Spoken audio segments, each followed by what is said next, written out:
તો ચાલો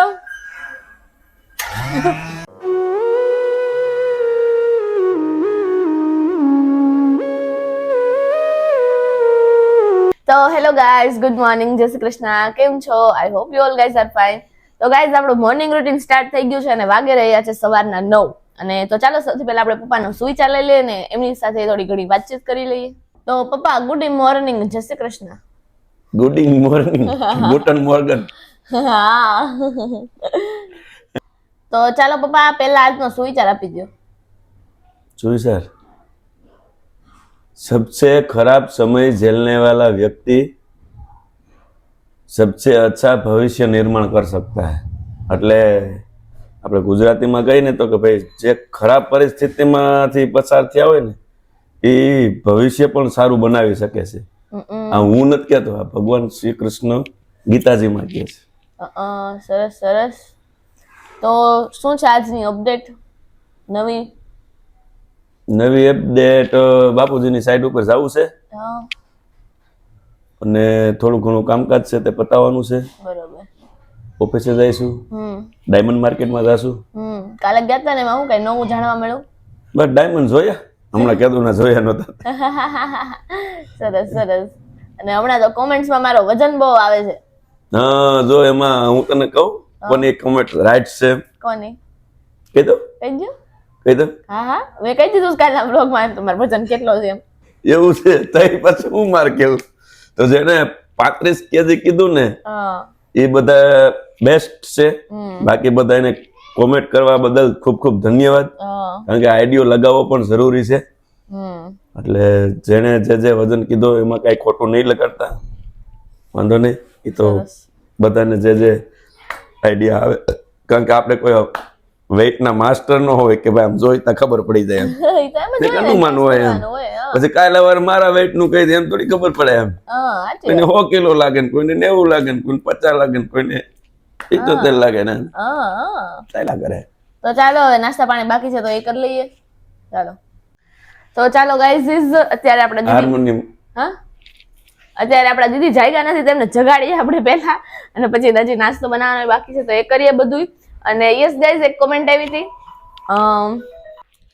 હાર્મોનિયમ પપ્પા જઈ રહ્યા છે હાર્મોનિયમ ની કોમેન્ટ વાળું, જય શ્રી કૃષ્ણ, બાય બાય. અને યસ, હા, હાર્મોનિયમ ની કમેન્ટ આવી હતી એવી કે તમે હાર્મોનિયમ પર એક વિડીયો બનાવો, અમને ખૂબ ગમ્યો હતો. તો જે લોકો એ વિડીયો નથી જોયો તો એની લિંક હું ડિસ્ક્રિપ્શનમાં આપી દઈશ. મેં હાર્મોનિયમ વગાડું છું, મેં પેલા શીખેલું છે. 9th માં હતી ને ત્યારે હું હાર્મોનિયમ શીખતી, તો હું થોડું ઘણું મારી પાસે છે ક્લિપ્સ, એ નહીં મળે ને તો હું ખુદ વગાડીને મોકલીશ, કેમ કે પ્રેક્ટિસ છૂટી ગઈ હોય ને તો પાવે નહીં. તો એવું છે. તો ચાલો આજે માર્કેટમાં જવાનું છે શાકભાજી લેવા માટે ને આવું છે. અને યસ ગાઈઝ, મેં પૂછેલું તમને લોકોને કે નાથ દ્વારાના વ્લોગ હું મૂકું કે નહીં, તો ઘણી કમેન્ટ્સ આવી હતી કે મૂકો એમ. તો આપણે એ પાર્ટ આજથી જ શરૂ કરી દઈશું. તો બધા બન્યા રહેજો, કેવા લાગે એ કહેજો. અને યસ, અત્યારે તો આપણે રૂટીન જે છે આપણું એ પહેલાથી અત્યારે આપણું જે રૂટીન છે ને એ આપણે પહેલા કમ્પ્લીટ કરી લઈએ. તો લેટ્સ ગો.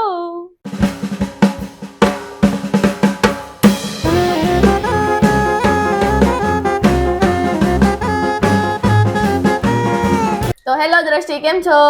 એ દ્રષ્ટિ મજામાં. તો શું ચાલે છે હમણાં?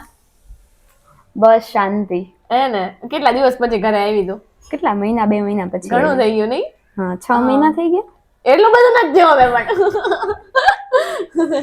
અને આપણા 18K સબસ્ક્રાઇબર થઈ ગયા છે, તો શું કહેશો તમે? બસ 20K થાય એટલે મને પાર્ટી આપવાની છે. Okay, done. તો અહીંયા જોવો ગાઈઝ, શાકભાજી બધું આવી ગયું છે, લીલું લીલું. હે ને, અમે ત્યાં એક વ્યુઅર્સ મળ્યા હતા આપણા, નહીં? હા, અવાજથી ઓળખી ગયા નહીં? હા, કેમ કે મેં છે ને દુપટ્ટો બાંધ્યો હતો ને તો મારા અવાજથી ઓળખી ગયા અને મને કીધું કે મારી છોકરી તમારા વ્લોગ્સ જોવે છે. તો વેરી ગુડ આંટી, મને ગમ્યું કે વ્યુઅર્સ આપણા મળ્યા ને અમને વાત કરી અમારી જોડે, નહીં? તો ગાઈઝ, અત્યારે આપણે પૂછીએ દ્રષ્ટિને કે એનો આપણો વેઇટ શું લાગે છે, કેમ કે એને નથી ખબર. I think so. તો દ્રષ્ટિ, શું લાગે છે તમને મારો વેઇટ શું હશે? 30 કિલો. હવે જવા દે કે 30 આવ નથી હો. 30 નથી, બીજો ગેસ કરો. 40. 40 નથી, બે ની અંદર છે. 35. Nearby 38. ના ના 35 જ છે. 34 સમથિંગ એટલે 35 જ થઈ જાય છે નહીં ગાઈઝ. તો ચાલો અત્યારે આપણે બનાવવાનું છે ગુવાર બટેકાનું શાક ને રોટલી. તો હવે એ કન્ટિન્યુ કરીએ. અને બસ આવું છે. તો હમણાં દ્રષ્ટિ દીદી જઈ રહ્યા છે. એ દ્રષ્ટિ દીદી આવજો, બાય બાય. તો અત્યારે ચાલો આપણે સબ્જી ને રોટી વે કન્ટિન્યુ કરીએ. અહીંયા આપણી રોટલી શરૂ થઈ ગઈ છે ને અહીંયા સુધી વણી રહ્યા છે હે ને. તો ચાલો અત્યારે આપણે શાક બની ગયું છે ને અત્યારે રોટલીનું કામકાજ ચાલી રહ્યું છે. સલાડ પણ થઈ ગયું છે. તો હવે જમીને પછી જ બધાથી મળી લઈએ કેમ કે અત્યારે થોડુંક કામમાં ઉતાવળમાં છીએ. તો બસ અત્યારે રોટલી કરી દઈએ આપણે અને પછી વાત કરીએ બધાથી. તો બન્યા રહીજો વ્લોગમાં, છેલ્લે સુધી જોજો. વ્લોગ મજા આવશે. જેને સબસ્ક્રાઇબ નથી કર્યું એ પહેલા સબસ્ક્રાઇબ કરી દો. Okay okay. તો ચાલો ગાઈઝ અત્યારે આપણે બપોરનું તો ક્યાંનું જમવાનું બધું ખતમ થઈ ગયું હતું ને હું પછી ગઈ હતી ક્લાસીસે, આવી ગઈ હતી, પછી વિડીયો એડિટ કરતી હતી, એમાં થોડોક રશ હતો. ને અત્યારે આવી ગયા છે આપણે સોનલ આંટીના પુડલા. તમે સાઈઝ જોઈ શકો છો, એક સાઈઝમાં જ બઠા થઈ જાઓ, એક પુડલું ખાઓ ને એમાં જ બઠા થઈ જાઓ. તો ચાલો આપણે અસુ દીદીથી મળી લઈએ. તો અંજલિ દીદી કેમ છો? મજામાં. શું કરો છો? ખીચડી મૂકું. હા જોવો ગાઈઝ આજે છે આપણે કઢી ખીચડીનો પ્રોગ્રામ. તો હવે ખીચડી બની રહી છે અને આવું છે. તો ચાલો બાથી વાતો કરી લઈએ. Let's go. તો બા ગુડ ઇવનિંગ, જય શ્રી કૃષ્ણ. જય શ્રી કૃષ્ણ. કેમ છો? બસ આનંદ. હે ને અમે વ્લોગ જોઈ લીધો. હા. અત્યારે કઈ વાગી રહ્યા છે 7:30 ને 7:30 થી 8:30 થઈ ગયા છે ની બા. હા વ્લોગ જોવાઈ ગયો. કેવો લાગ્યો? સારો લાગ્યો. હે ને. તો બીજું તમારી ઘણી કમેન્ટ આવે છે કે બા સરસ બોલે છે ને એમ. તો કઈક બોલો તમે, તમારી જૂની વાતો કરો કઈક. હા કોક એવી કમેન્ટ કરી હતી કે બા ઇઝ લુકિંગ સો પ્રિટી, તમે મસ્ત દેખાવ છો એમ કોકે કીધું તો આમાં હે ને. તો હાલ તો ગાઈસ અહીંયા કુકર મુકાઈ ગયું છે. તો બા કઢી ખીચડી પ્રોગ્રામ છે, ભાવે ને? હા. તો અસુ કેમ લાગે, શું કરવું કઢી ખીચડીનું? કઢી બા બનાવશે. કઢી બા બનાવશે. કેમ બા બનાવશે? બા બહુ મસ્તી કઢી બનાવે. બા મસ્ત કઢી બનાવે છે. તો બા તમે કઢી બનાવશો? અમે બાને મસ્કા મારી, બા કઢી બનાવી દે એટલે અમારું એક કામ પતી જાય. વાત તો સાચી છે બા. તમારું શું કેવું છે આ વાત ઉપર? તમે છોકરી જ કરે ને કઢી. બા કરશે, બા મસ્તીની કઢી કરે. બા અમને આમ મસ્કા મારે છે કે છોકરીઓ હારી કઢી કરશે એમ નહીં. બા મસ્ત કરશે કા? બા મસ્ત કરશે ને તો. એને બા તમે મસ્ત કરશો બા. તો ગાઈઝ છેલ્લે સુધી બન્યા રહ્યો કે વ્લોગમાં કઢી કોણ બનાવે છે. એમાં કુકર લાગી ગયું છે. કુકરમાં કઈ વાંધો ન હોય, સારું છે એમ. તો અમે રિપેર કરી નાખ્યું છે બરોબર થી નહીં. તો શું કરવું છે બા કઢીનું?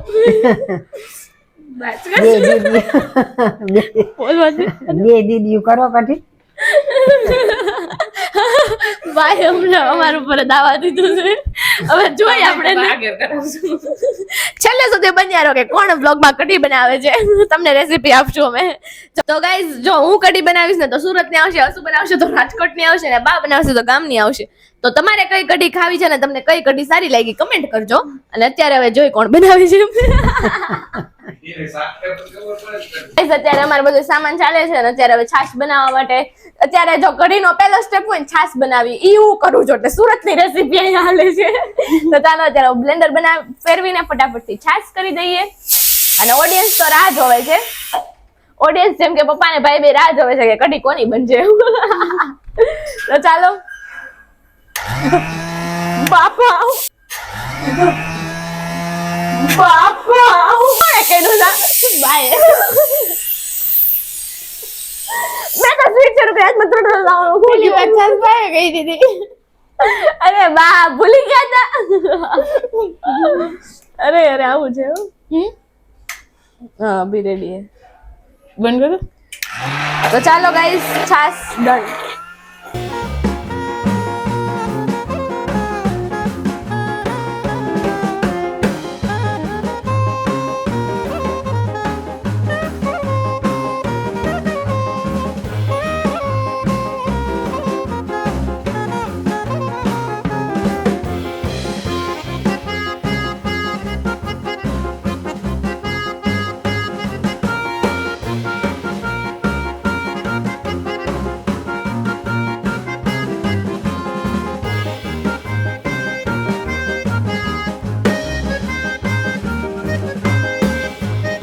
તો ગાઈસ ફાઇનલી કઢી મારા હાથની બની ગઈ છે સુરતની સ્ટાઇલમાં. પણ રેસીપી હતી ને એ બાઈ આપી હતી કેમ કે મને કઢી બનાવવામાં થોડુંક આમ કન્ફ્યુઝન હતું. તો બાઈએ મને રેસીપી આપી ને મેં કઢી બનાવી. તો આવું અમે કર્યું મિક્સચર.